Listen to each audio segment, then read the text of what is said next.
Lettre 87 d'Élisabeth de la Trinité, adressée à sa mère, et datée du 13 ou 14 août 1901. Ma petite maman chérie, c'est tout mon cœur que je t'envoie comme bouquet de fête. Oh, n'est-ce pas? Nous ne nous sommes pas quittés, et tu sens bien ta petite enfant tout près de sa chère maman. Et si tu savais comme nous parlons de toi avec mon bien-aimé, il me semble que tu dois le sentir. Je suis tellement contente que tu communies plus souvent. C'est là, ma petite maman, que tu trouveras la force. C'est si bon de penser qu'après la communion, nous possédons tout le ciel en notre âme, sauf la vision. Ta lettre, ou plutôt vos lettres, m'ont rendue tellement heureuse. Peut-être ai-je été trop contente, mais le bon Dieu dont le cœur est si tendre me comprend bien, et je crois qu'il ne m'en veut pas du tout. Tous vos détails m'intéressent, mais je vais presque me mettre en colère contre ce brave Kaufmann qui vous relègue dans ce chalet. Jouissez bien de ce beau pays, la nature porte au bon Dieu.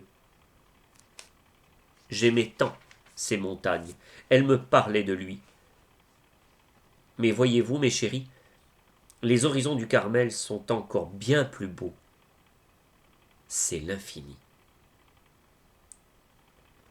Dans le bon Dieu, j'ai toutes les vallées, tous les lacs, tous les points de vue. Oh, dites-lui chaque jour merci pour moi. Ma part est trop belle et mon cœur se fond de reconnaissance et d'amour. Ne soyez pas jalouse. Je vous aime tant. Je lui demande de vous prendre comme il me prend. J'ai tant de choses à te dire que je ne sais par quel bout commencer.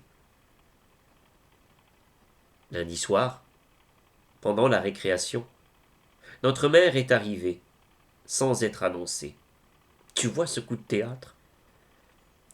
Je ne l'ai vue que quelques instants, car elle est repartie le lendemain à 2 heures en emmenant 2 de nos sœurs. Elle doit revenir lundi. Tu la trouveras à ton retour. Elle était venue seulement pour donner le voile à une de nos sœurs hier.